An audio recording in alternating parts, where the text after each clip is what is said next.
Hey folks, Steve Grimm here with Emerald Coast Marine at the wharf in Orange Beach, Alabama. Today I want to cover a very important topic, and that is your geared safety bag. It's real important, first of all, to make sure you have a nice bag, something that's going to keep the moisture out and the mildew out and make it nice. Now also, I want to cover your throwable personal flotation device here. Very important to have this out and have it accessible. I keep mine on my rod holders in my boat so that if I ever have to deploy it, I can simply reach it, grab it at a second's notice and throw it to whomever's in need. Very important to have that. Also, you want to make sure you go through your life jackets. A couple things you want to do is you want to make sure that you have the proper size for each person. This one's an adult life vest here.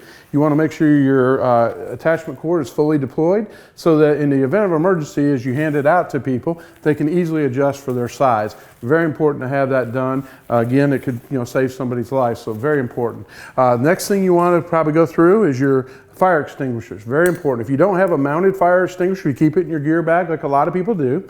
You want to make sure, first of all, it's in the charge range, and you'll see this one's expired, no longer any good. And probably what happened is over time, the little keeper pin that goes right here came out and it discharged for some reason. So you want to make sure that that is in good working order. And here's one that you see is now in the green.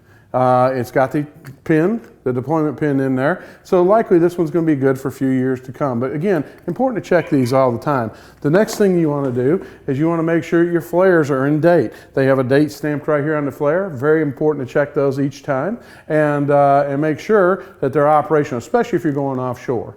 Last but not least, you want to make sure you do an inspection of your dock lines. You want to make sure that they're not frayed. You want to make sure that they're not dry rotted. And it's important to replace those every few years. If you have any more questions or need some more safety tips, feel free to reach out to us here, Steve at Emerald Coast Marine in Orange Beach.